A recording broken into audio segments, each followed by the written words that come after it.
It's time for the Douglas Coleman Show. Mr. Smooth and Savvy is joined by guests from all walks of life, from the entertainment industry to authors to political and social commentators, the famous and not so famous, the controversial and the light and fluffy. We have it all. Now, here's Douglas Coleman.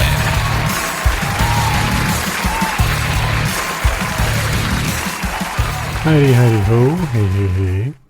Welcome to the Douglas Coleman Show. It's me, Douglas Coleman. How are you? Not a lot of time to chit-chat. We got a full show interview. In fact, it's more than a full show. So we did have to edit a little bit. As most of you know, I hate editing good content, and this is really good content. So the editing was kept to a minimum. My special guest today is Daniel Im. And Daniel is a speaker, he's a pastor, he's from Edmonton, Alberta, Canada, eh? And he's also an author, and he's a podcast host. His new book is called You Are What You Do, and it is out and available now. As I said, it's a very full interview, so just a quick commercial break. We will be back with Daniel Im. Hi there, this is Stuart Epps, record producer. This is my story about Elton John, working with him in those early years, going back to 1967 at Dick James, all the amazing tours, those first recordings, going through to Rocket Records, and it's an amazing story about his incredible rise to stardom and my part in that. So look forward to taking you on that journey. So here we go. Yeah, and to order this great audio CD, please just email me at stuartepps@talk21.com. That's Stuart, Stuart, Epps, EPPS, at talk, TALK, 21 in figures.com. Stuart Epps at talk21.com. Email me and I'll give you all the details for buying this brilliant audio disc. Thank you, bye. Hi, this is John Morgan, production supervisor for DJC Productions. You're listening to the Douglas Coleman Show. Okay, please welcome to the Douglas Coleman Show, Daniel Im. Hi, Daniel. How are you? Oh, it's great to be with you, Douglas. Well, thank you for coming on. I appreciate it. I was really fascinated by your bio that your people sent, and I immediately wanted to have you on the show. My producer sent it over, and he says, you got to check this one out. I think you'll like it. And he's real good at picking what I like. That's why he's a good producer. And I saw it and I just like, yeah, okay, this guy. So let's break it down into a couple of sections because you got a lot of information here and you do quite a few things. I suspect you're a pretty busy guy. So let's break it down into a couple of things. First of all, you are a pastor. Is that correct? Yes, that's correct. Okay, and I assume you have a church? Yeah. We just recently stepped back in full-time. Last 4 years I was down in Nashville consulting and working with a group called Lifeway, doing a lot of writing and consulting and speaking on topics of leadership and discipleship and such. So, okay. Yeah, just back in the local church full-time now. Tell us a little about your church, because there are many, many different kinds of churches. There's sort of the traditional churches like the Catholic Church, and then there's more progressive churches. I interviewed a pastor who was a pastor of a gay church in San Diego. So there's the whole spectrum of different sort of churches. So what is your church like? Yeah, so it's a church of a few thousand people up in Edmonton, Canada, and we have a few campuses. So we meet at a few different locations across the city, and we're a Christian and Missionary Alliance church. So it would lean more toward the conservative end of the Protestant evangelical spectrum if you're trying to pinpoint where we would stand. Okay. Do you have a particular mission in mind, or is it just spreading the gospel? Yeah, it's primarily, our vision is to reach 1% of Edmonton. So it's a matter of how do we share the good news of Jesus with 1% of our city, and how do we seek to grow the church in this city? And we have a very active ministry to bless and serve the entire city. So we're, even this last Christmas, we raised $50,000 as a church to give 100% of it all toward a ministry in the city that serves children who live in poverty, because about 1 in 4 kids in Alberta live in poverty. So it's a matter of, hey, let's bless them, let's do that. And we mobilized our church together in that way, and we also mobilized our church in many ways to be a blessing to their neighbors as well. Oh, that's good. Mm-hmm. On your bio, it also says that you have an MA in global leadership. What did you have to do to get your MA in that? Because to be honest with you, I've never even heard of that as an MA. So I'm probably a bit older than you, and we didn't have that when I was going to school. Why don't you tell us about that? Well, you remember the little Pinky and the Brain, how to take over the world. That's pretty much what that degree is. I'm now qualified to take over the world. No, it's not that. It's a degree from Fuller Theological Seminary that's more along the lines of from the Intercultural Studies Department. So it was a mix of leadership courses with cultural courses, and my bachelor's is in religious studies. So even there, I was doing a lot of work on the sociology of religion, psychology of religion, and so the master's degree was really more the intersection of that with culture, with leadership, and leading in our global world, because the way you lead different cultural groups and different cities and across the world is, it's quite different, even though we think leadership might be linear in some sense. When you throw the culture side of it into it, it is quite different. So that's a little bit of that degree.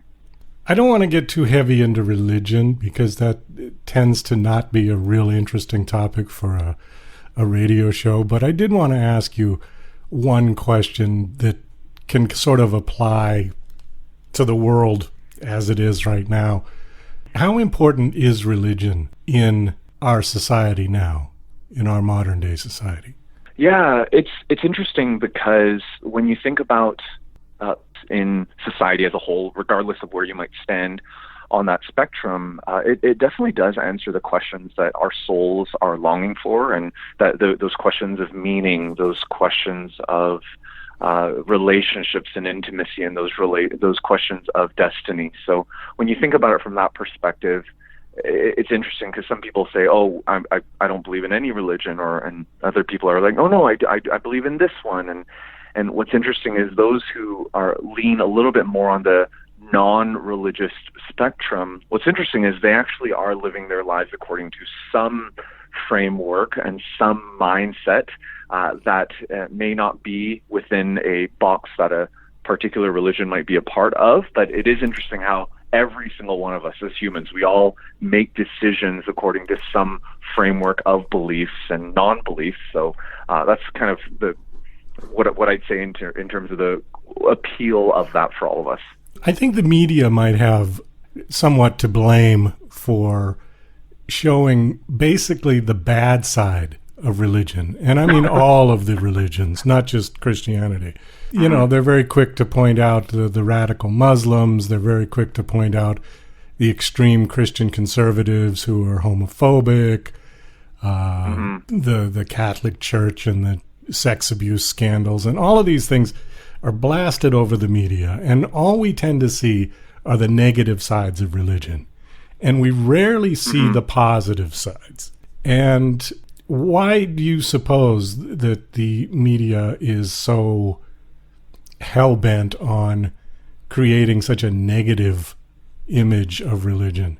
What we're seeing these days in the media, and I think it's ever since probably the last election where Trump was elected, is the role that echo chambers are playing in society now and with media. So when you think about the idea of even just going back to the Trump election and how so many of the news outlets were surprised that Trump won. And so much of the, I guess maybe more or less mainstream media everyone was just so surprised that Trump won. And I think part of it is because of these echo chambers that we are now in. So as we are in these echo chambers that really begin echoing back what we think, and anything that doesn't align with our thoughts and our mindset and such are kind of, they begin to be squeezed out of the radius of information that we are a part of. Basically, who controls those echo chambers begins to shape the narrative versus, hey, does our society actually, does everyone actually think that? Does everyone actually have maybe a bias against Christianity? And no, definitely not. I mean, if you go and drive around for Uber, right? Drive around for Uber and talk to 10, just talk to 10 different people, you're not going to find the narrative and the attitude toward Christianity or even toward religion that our culture or that we might be inundated with, depending on which news outlet that we will find ourselves in. So the echo chamber piece is just such a critical component to my answer to that question. Because it seems like it was just during, sort of my lifetime, because I was born in 1962, and when I was a kid, the radical 60s was beginning, and it definitely had an impact on people's attitude about going to church every Sunday. Because my parents, we didn't go, but my grandparents certainly did. They went every Sunday, and it was just a part of their routine. They did it for their whole life. My parents didn't, I didn't. And, it seemed to start to shift at that point. And then people could argue, well, there was a resurgence of it a bit during the 80s. But what worries me about that whole scenario is when, and you mentioned Trump, when people's choice to go to church or not to go to church depends on who's president of the United States. That's kind of a scary scenario because, number one, America has this idea of the separation of church and state, although that's vague compared to what we're talking about. But I don't like the idea that politics and religion should be mixed up. I think they are kind of two separate things. At least in my view, I think that somebody's faith is something that's a little bit more personal. Now, people could argue that as well for politics, but politics is something that governs all of us. Religion is something that governs yourself, basically.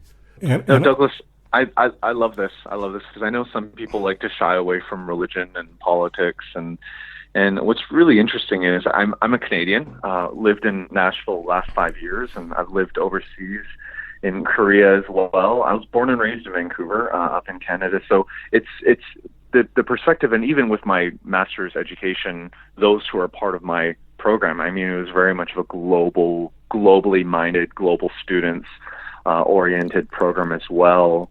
So what's fascinating about your question and even that insight there is that in America seems to have this, it's very much of a two-party system. And what's interesting, even the way that the media has shaped the narrative, it's kind of like, well, you can't be Christian and Democrat. That's kind of the narrative that's broadly shaped. And if you're a Republican, then that means you're probably a Christian. Maybe not everywhere, but maybe probably in the deep South you are. And if that means you're pro-Trump, then that means you're pro everything that he is about. And I mean, I can't, when I think about that dualism and that whole idea that that's the only way it is, it's wrong. It's completely wrong. And that I know so many Christians who are Democrat and also Republican and also they're independent. So I would agree with you that religion and politics, especially within a U.S. context, it's dangerous the more you merge them together, because then you begin having absolutes, and you then begin to think, okay, well, what's more important, the political view or the faith-based view of one particular religion or the other, and neither, it ends up just being a lose-lose situation because neither is intended toward that end anyway. Well, yeah, I definitely agree. I think what you're talking about is a real byproduct of identity politics, which I can't stand. Yeah, you're right. And I've criticized identity politics many times on this show. I think it's ridiculous because what it does is it disables the individual's right to choose. Like you said, why can't I be Democrat and Christian? Why can't I be Republican and agnostic? And then I had this conversation with the other pastor who I told you about, has a gay church in San Diego. Why can't I be a liberal and be gay and be Christian? And he just, we had this conversation, and it just didn't make any sense that if you're this, you have to be that. If you're this, you can't be this. Ludicrous. That's mind control. And once you start doing that, you take away our rights as human beings to be free thinkers. Yeah.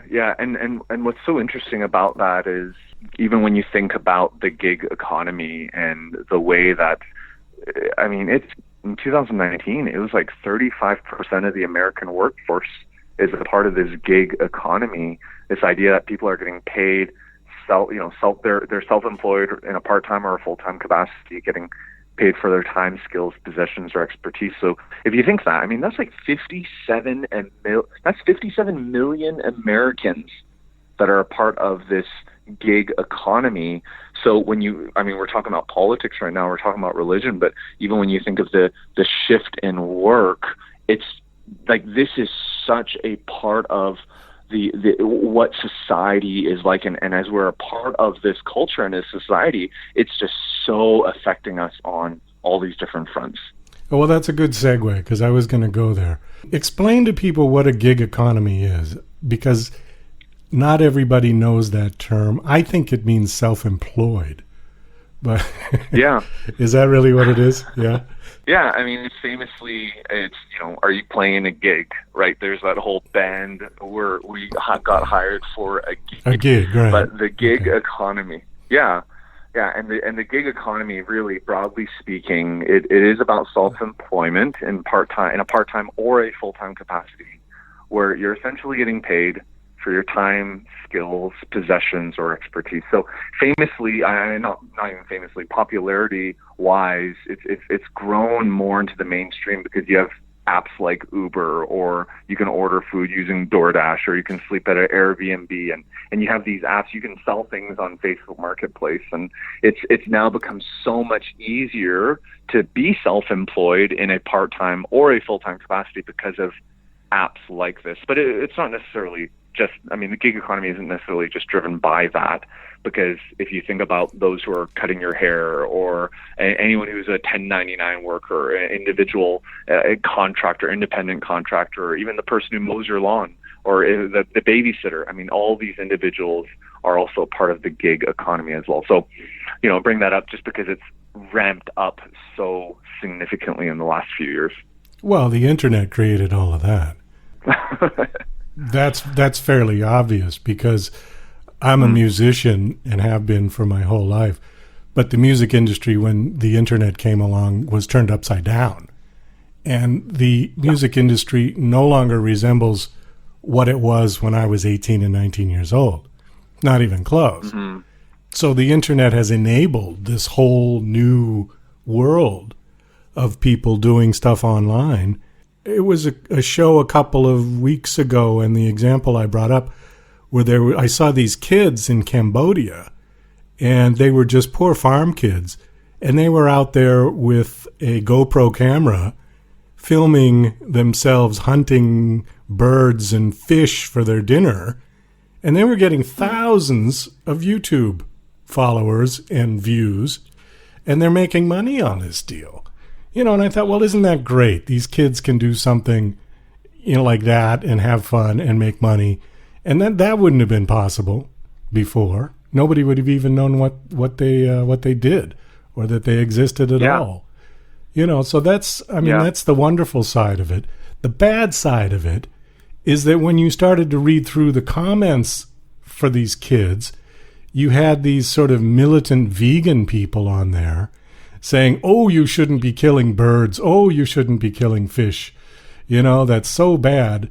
And, my response to that was saying, well, some people just can't afford to go to Trader Joe's and buy their tofu treats, Unfortunately, it has also created that side of it, where people are going to try to impose their, be it religious or political views, whatever, on people of a completely different culture who do have no affinity for what they're talking about.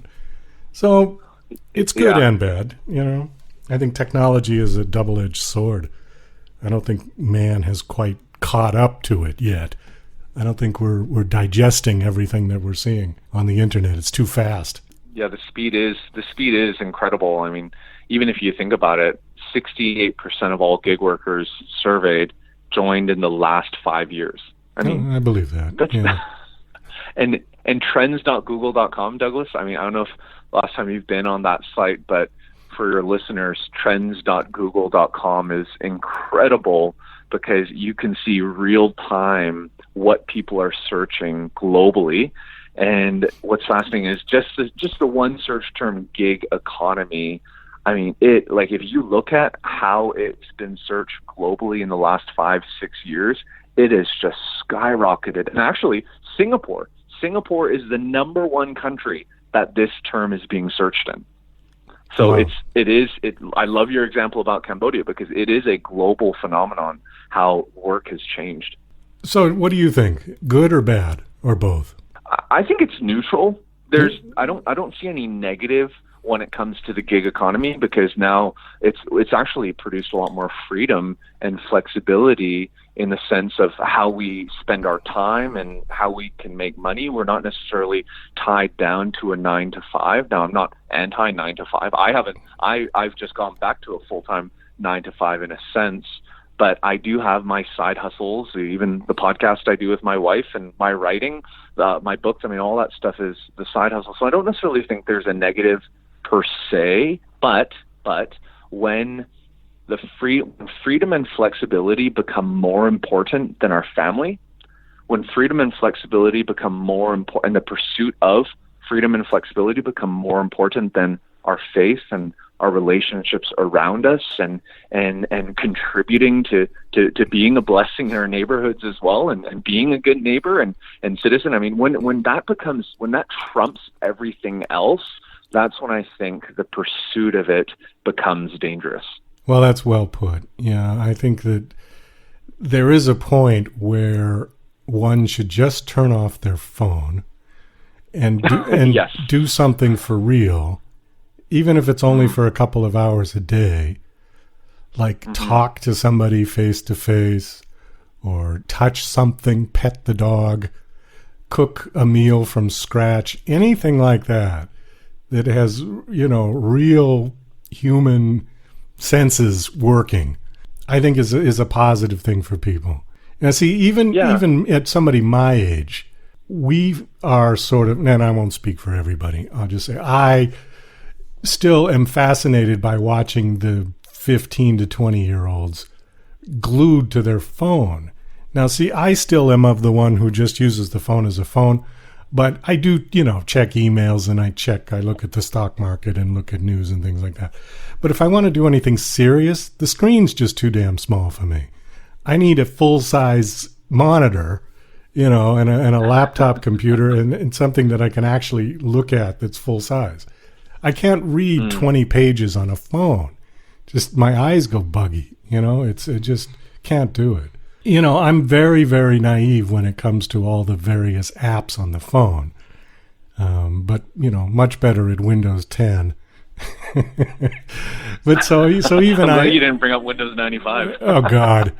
Or what was that other awful one? Windows Me? God, that was the most horrible. Yeah. Oh, that was horrible. Yeah. Well, and Douglas, I love what you're saying about the human connection, because even yesterday, there's a huge dump of snow here in Edmonton, and I was shoveling my driveway, and as I was doing that, I was listening to my podcasts on, not my podcast, but other podcasts on my smartphone, and I was just doing that, and then I saw my neighbor get stuck in the cul-de-sac. So I took off my earphones and I helped them get unstuck, and we started talking, and then I saw another one of my neighbors get stuck, and I was like, oh, you know what, I'm going to go help them. And hey, you know what, I could have been doing something via the gig economy that made me money, and I could have easily said, well, my time is too valuable to do that. Or it's like, oh, how am I going to be paid back by doing this, or are they going to pay me by doing this? And I was like, no.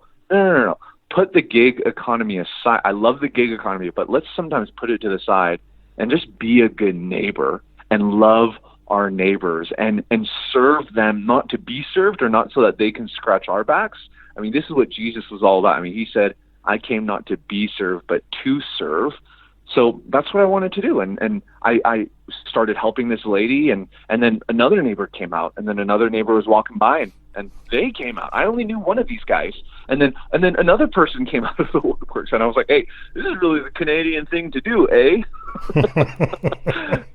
But you see, there's a portion of, hey, we need to, yes, the gig economy is presenting so many opportunities as I outline in my book, but first and foremost, I mean, we need to recognize that we're human beings before we're human doings. Well, that's very well put.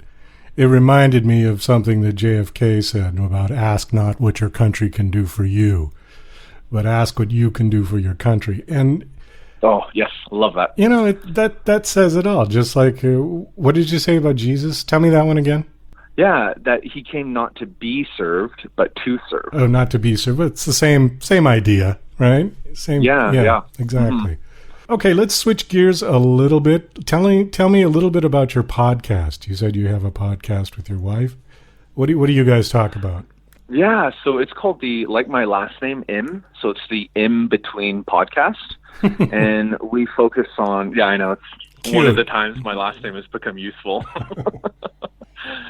And it's one of those things where we talk about marriage and parenting and everything in between. So it's a really fun way that we can just be a blessing to others. And obviously I'm in my 30s, my wife is 2, and our kids are 10, 9, and 5. So we're not coming from the place of armchair experts who've done this for decades, but we're doing it from the perspective of, hey, how can we be as someone in the trenches, how can we be of help to those who are maybe a few years behind us with infants or toddlers or young ones at home, and for when we approach topics that we have no idea what to do about, we often bring in guests and we'll interview them too. So it's the In Between podcast. I'm going to throw a really unfair question at you, but if you make it a very generalized answer, I think you'll be saved. What advice can you give to somebody on how to be a good parent? You know, we parent the way that we've been parented unless we consciously do so otherwise. We parent the way that we've been parented unless we consciously do so otherwise.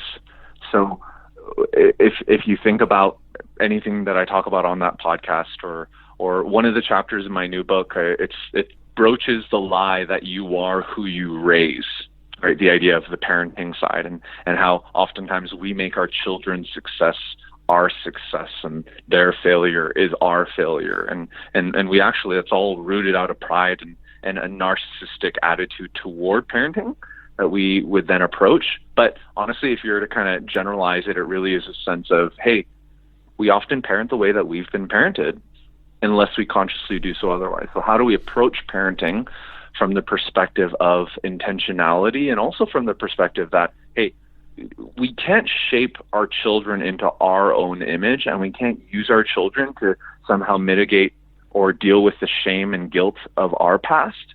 We're stewards of our children, and we need to raise them up as individuals to become adults, and not just to mitigate for our weaknesses, but we need to be able to flourish, help them flourish, because we're only entrusted with our kids for a few amount of years, and we don't want to be those parents that are so enmeshed with the kids that they never want to leave home either. So, yeah.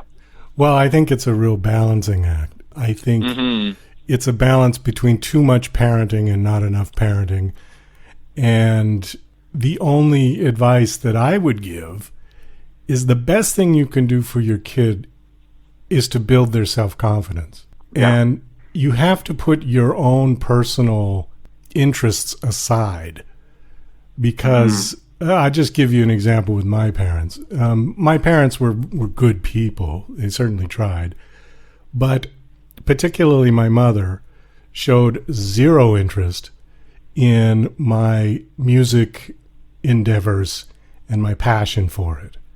Okay, in her mind, that was not something anybody did as a career. You know, you went to an office 9 to 5 and got a pension plan. That's what you did.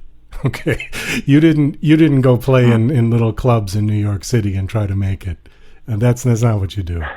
Okay, so that, needless to say, I did not make a success out of music because I didn't have the kind of self-confidence that it takes in that particular business. And in the entertainment industry, that's all you've got.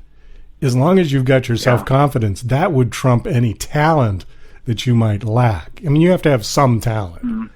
But I've seen the ones with less talent who had the self-confidence of Rocky, who have made it successful. And then I've seen the other ones who would sing and make the angels cry, but they were so shy and they didn't push that they just got brushed aside, you know? Yeah. And that's something the parents can instill. It doesn't cost them a nickel, but it takes time, and it takes focus, and it takes concentration, and it takes an interest in what your kids are doing. But then there's the balancing act again, because you don't want to be too nosy with your kids, because then they'll just shut you out. Yeah. You know, you don't want to be caught spying on them or something, because then they'll just shut you right out of their life. So it's a real tightrope, I think. And parents that can sort of recognize that, I think, are sort of halfway there. Yeah, that self-confidence, put another way, resilience, tenacity, even with some of the recent research, the importance of a growth mindset versus a fixed mindset. All these things are so important in parenting. Explain the difference between the growth mindset and a fixed mindset real quick, if you can. Yeah. I mean, there's a TED Talk on this. It's obviously not originating from me, but it's the whole idea of, hey, when you're approaching a task, are you approaching it from, and as a child or for your children, are you approaching it and parenting in a way that, hey, there's only one way to do it. There's only a fixed approach to this, and this is how it's been done and how it's always going to be done and how you'll do it too? Or is there the perspective of, hey, even if I fail, there's another way to get it done? And it's really this dual approach between, hey, are you going to take a growth perspective or a fixed perspective toward it? Okay. Well, you just defined my mother in a nutshell. She was the fixed approach. She would show me how to do something and say, well, this is how you do it. And of course, I couldn't do it that way for a number of reasons. The simple one was because she was right-handed, I was left-handed. So I would approach everything from the other side, you know, and it just never worked for me. You know, finally, when I got older, I mean, I think I had to be, you know, in my 40s before I figured this out, that she didn't understand that somebody could get to point B from point A and take an entirely different route and still get there. Yeah. She only saw one route. So that's the fixed approach. Yeah, definitely. Yeah, because the fixed approach, in a sense, because of that, they can avoid challenges, whereas the growth mindset's going to embrace them. The fixed mindset individuals, when it comes to obstacles, they're going to give up easily, versus the growth mindset is like, you know what? Yeah, there might be an obstacle, but I'm going to persist in this. Fixed mindset individuals are going to see effort and maybe as fruitless, or as like, well, what am I going to gain by trying harder? There's no way to overcome this. Whereas the growth mindset individuals see effort as the way to growth and the way to success and the way to mastery. And lastly, the fixed mindset individuals, I mean, they're going to avoid criticism like a plague versus the growth mindset individuals. Yeah. They're going to say, oh, you know what? I'm going to accept this criticism. Now, obviously, there are trolls, and right. I don't think anyone benefits from a troll, but especially if the criticism is coming from someone who is for you and not against you, the growth mindset individual is going to say, you know, okay, I'm going to learn from this.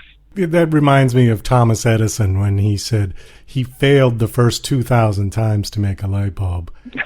And yeah, that's right. You know, and then they asked him about it, and he says, well, I just figured out 2,000 ways not to make a light bulb.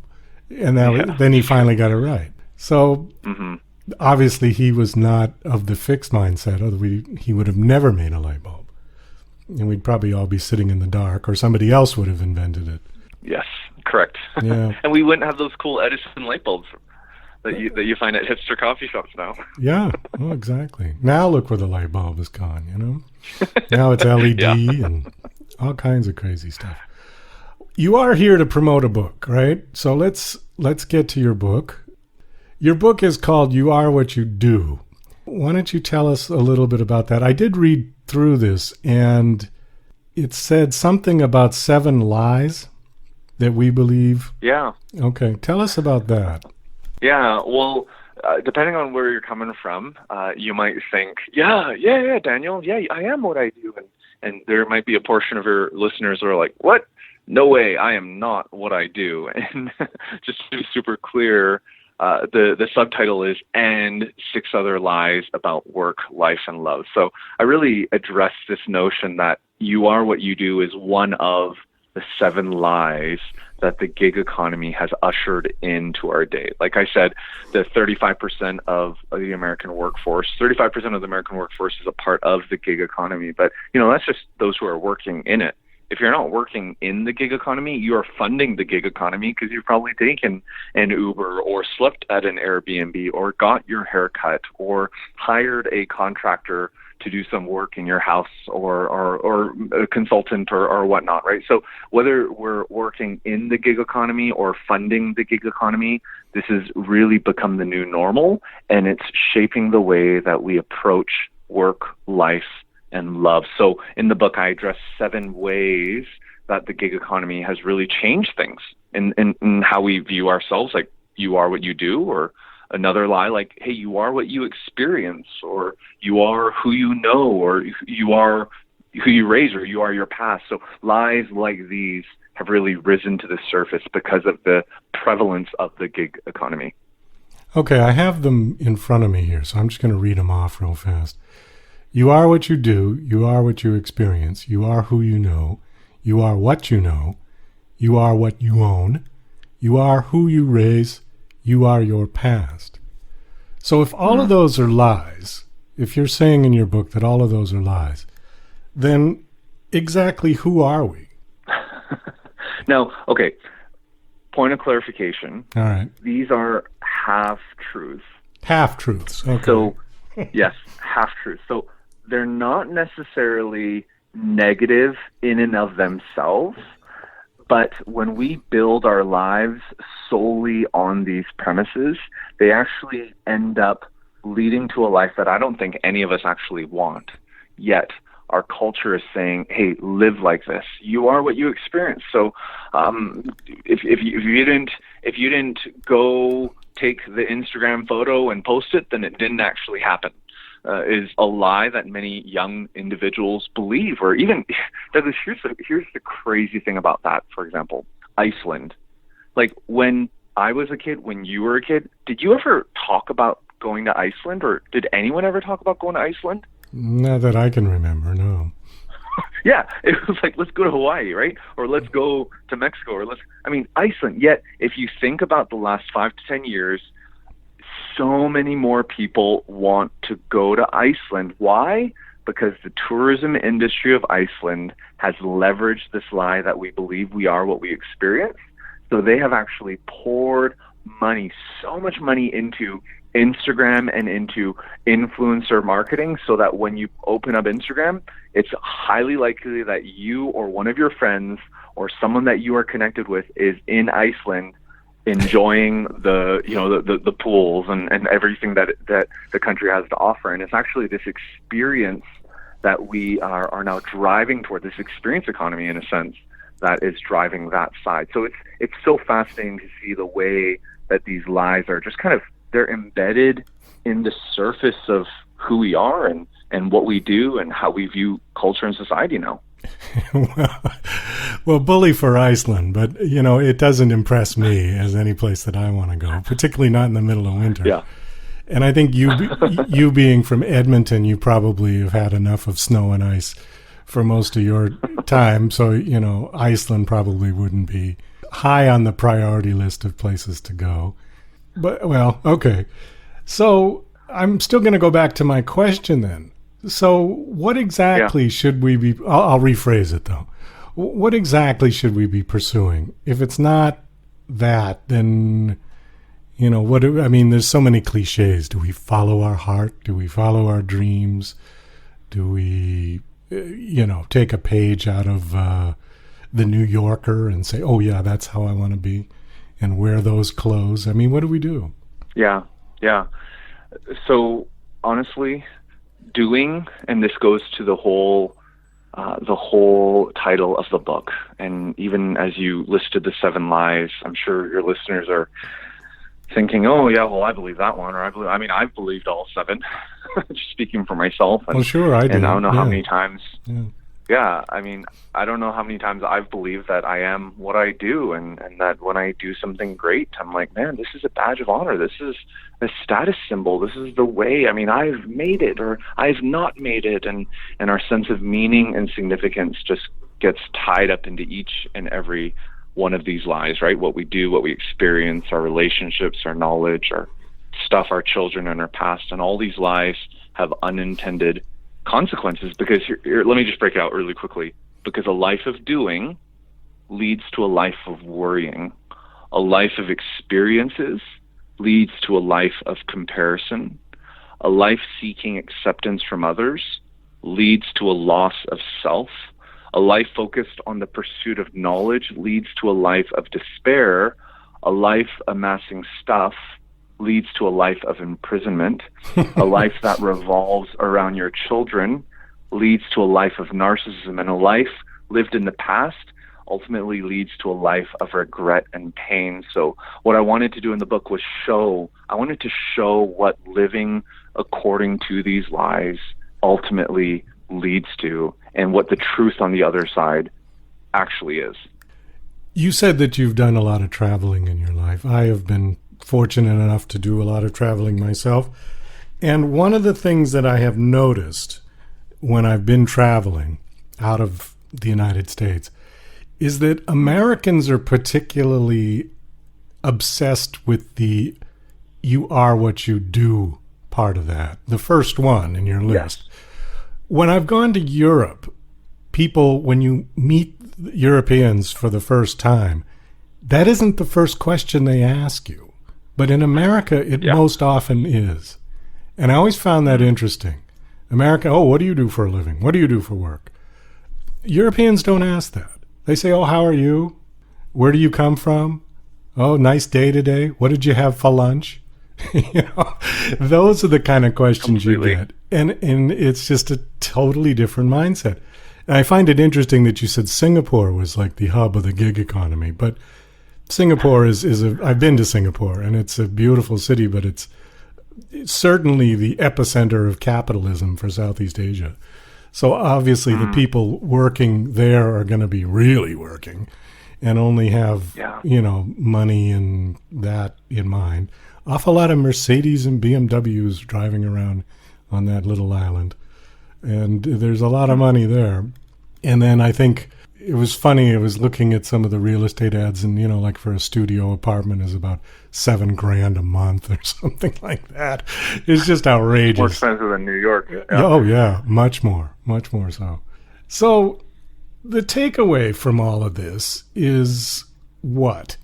Well, how do we better ourselves? How do we not be so obsessed with we are what we do? And it's all a balancing act, isn't it? Because you said it's half lies. So we do have to experience some of that. We do have to do some of it, right?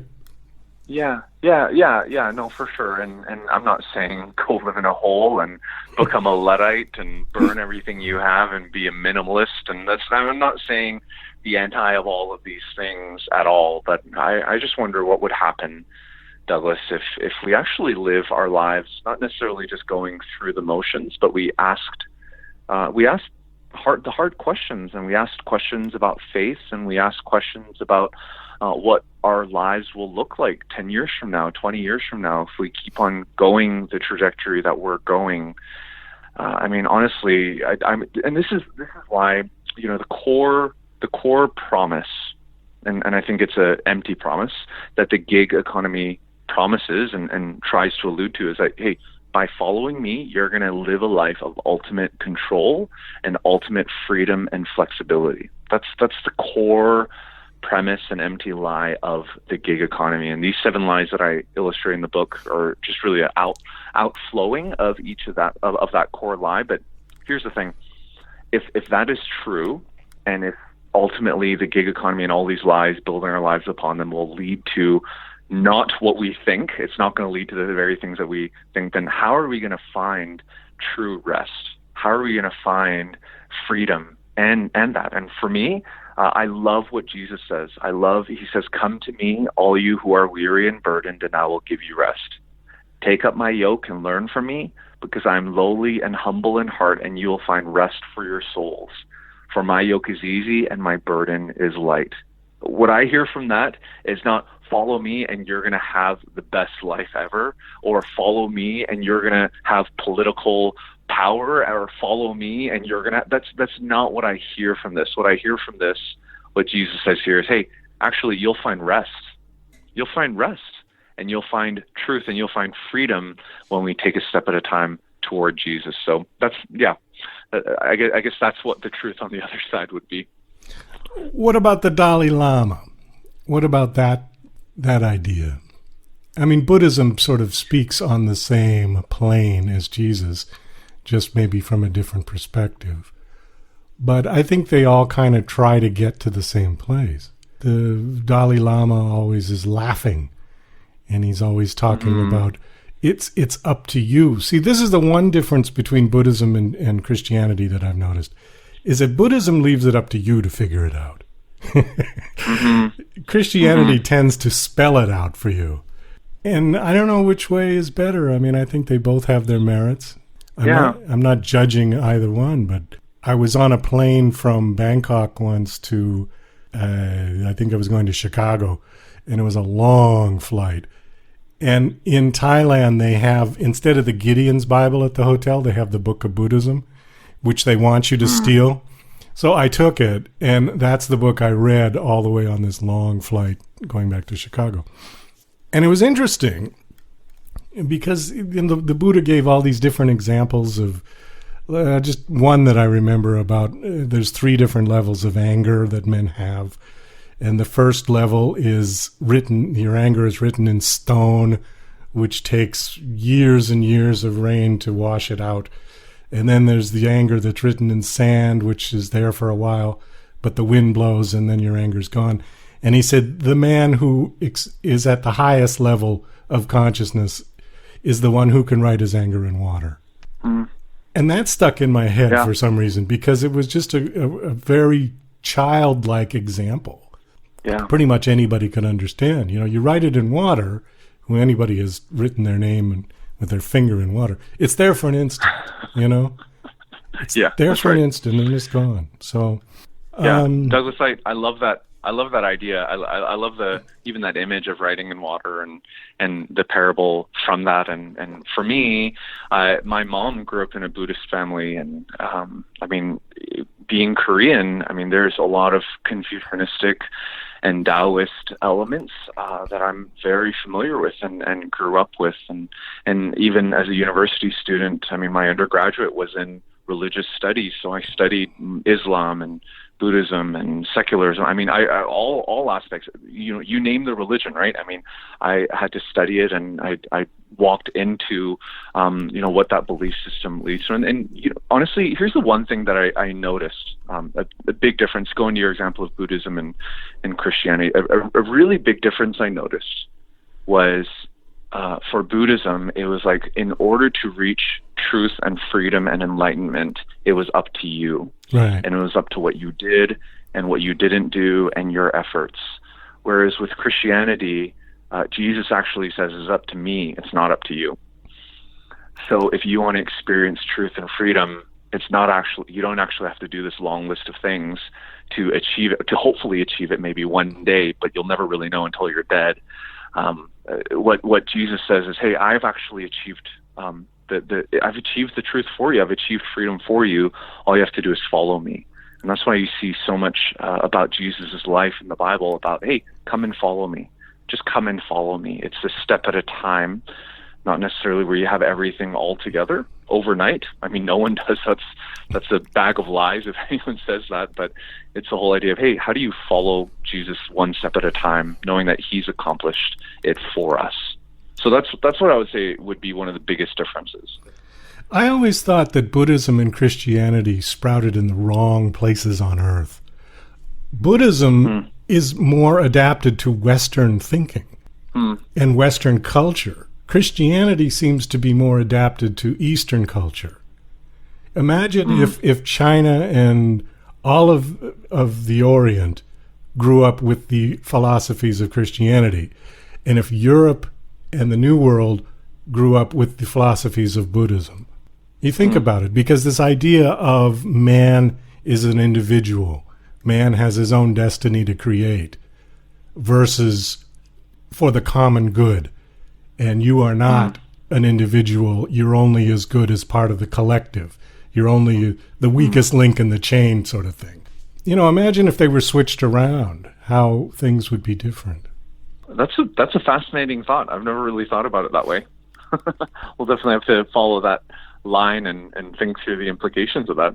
It's fascinating. The only reason I say that is because, and I'm using Japan actually in my head, because when I first went to Japan, I couldn't believe, I was blown away, first of all, by the real conformity of their culture. And, you know, especially go to Shinjuku Station at rush hour, and you just see this sea of people all in gray suits and white shirts, you know, and it's just, I mean, I hate to use the term robot, but it really captured my imagination as a robot kind of society where conformity is the norm and individuality is frowned upon. You know, if somebody steps out of line, or if somebody speaks too loudly, or if somebody doesn't bow correctly, they're chastised, they're ostracized. And yet the Buddhist religion is telling people, you got to figure it out for yourself. So it almost seems like a conflict between the way the society is and what they're being taught religiously. But it seemed to apply perfectly to Western culture, where we say, you're an individual, you can do what you want, you have the right to think freely, blah, blah, blah, blah, you know? So I was always a little perplexed. The Asian parable, so there's obviously the Western parable where the early bird gets the worm. Well, there's an Asian parable that says the nail that sticks out gets hammered in.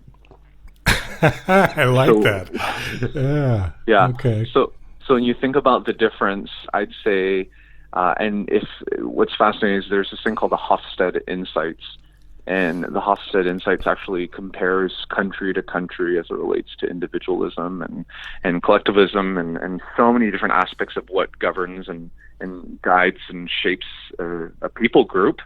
And it's called the Hofstede Insights. And when you look at that, I mean, honestly, Asian cultures are more, they're more collective than they are individualistic. And you'd see that even in your example in Japan. There's a sense of, hey, we are together, one people, rather than I am a person, and we can be together or we can learn and grow together. But I am first and foremost a unit onto myself, which should be more the Western mindset, whereas the Eastern mindset is, hey, we're collectively as a whole together. So that's where you kind of see the difference with those parables. Yeah, I mean, we're stronger as a group than each piece individually. Where in the West, we don't think that way. We don't have that. Yeah, precisely. You know, and the irony when you mix politics and this kind of thing is China. When you look at the history of China from 1948, when the communists took over and basically shut the country down, and everybody resorted back to being peasant farmers, and only the ruling class communists had anything. The country was completely shut off from the West until Nixon got there in 1972. And now you look at China, and they, with their relaxed communist approach, they have produced more billionaires and more gig economy, if you will, than any country in the world in that amount of time.